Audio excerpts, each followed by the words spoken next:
Welcome. It is Patrick Robertson here at Momentous Building, and today we're going to talk to you about the essential components to be installed on your roof when it's getting replaced. Now, as always, our mission here is to help educate homeowners, to bring them value, to make sure that when they get into their next construction project, they understand exactly what's going on, they can have the proper conversations with contractors, and make sure they're asking the right questions.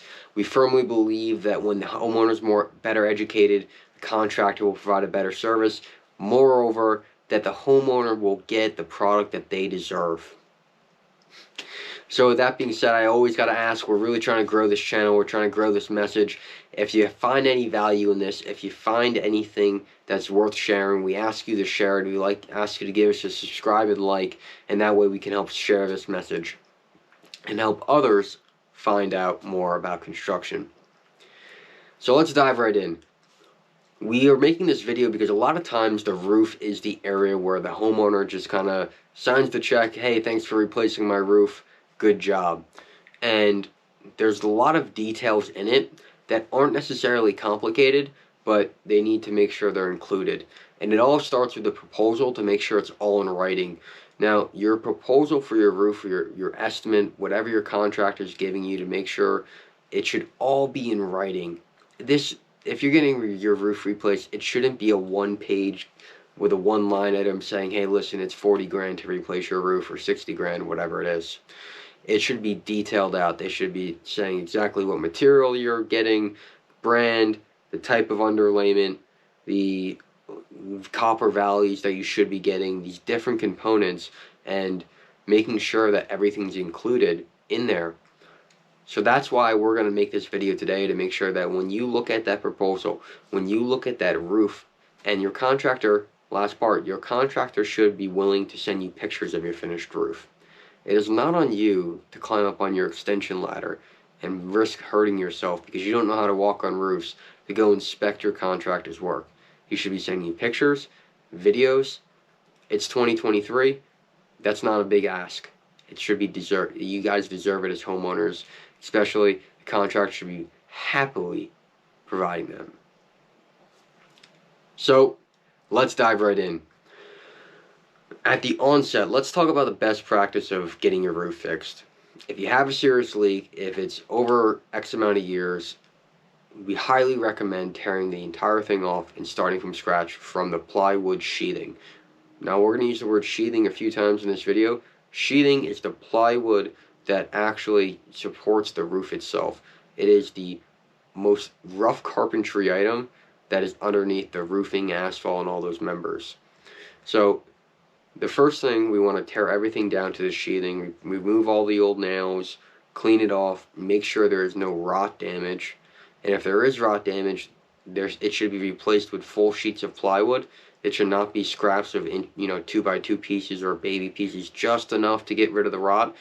That's going to lead to some issues in the long run that you definitely don't want. Full sheets are definitely better. Next thing is that we're going to make sure that on your proposal, they're starting off with an ice and water shield. Now, there's a few different products out there, but basically the ice and water shield goes around all the edges of the roof and all of your valleys to make sure that you're protected from snow damage and freezing damage. Because what can happen is the snow and water can actually travel up underneath this underlayment and cause damage in the long run. However, this ice and water shield protects the edges. It runs 3 feet on all edges of your roof to really give you a solid protection. After that, the next component you're going to get into is the underlayment. The underlayment should always say synthetic to it.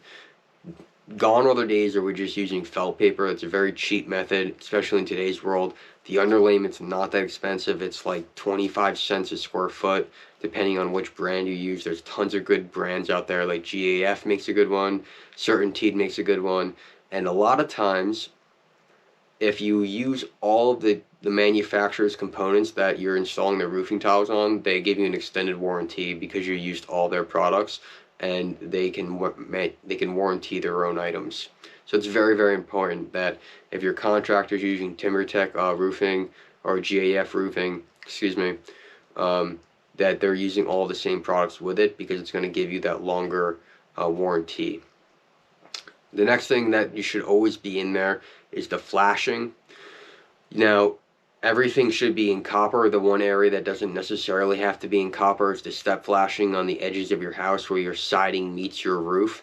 This can actually be aluminum step flashing, which is common. I mean, copper is always better, but aluminum is good in this case. And every single other location should have copper flashing. The valleys should be copper valleys with a W flange in there. And what that does is help if got a lot of water from one side and the other side, it doesn't run all the way through the valley and get underneath the roofing tiles on the other side. That W actually helps stop the water and channel it directly down the center of the valley. Chimney should always have copper step flashing tied into the actual chimney structure itself. And another thing that should happen is if your chimney is in the center of your roof, there should be a copper cricket installed.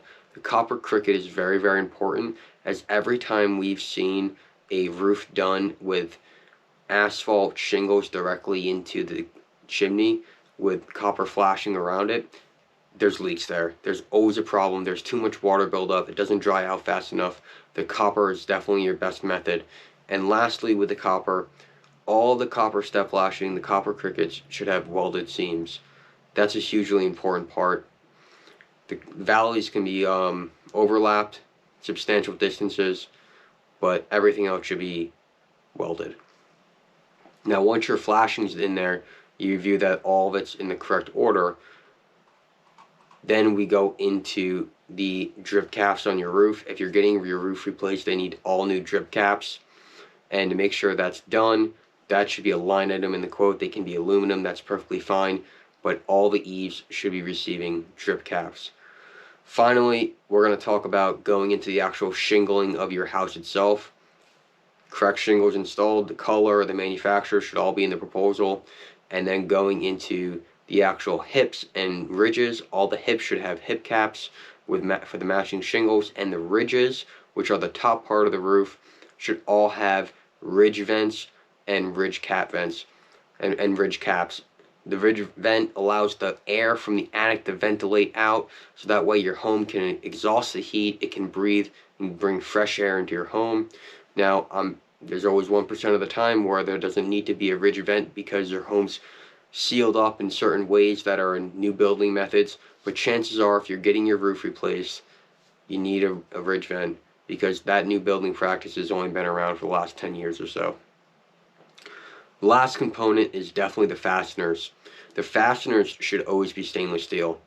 We definitely don't want any hot dip galvanized because that doesn't last as long as stainless steel.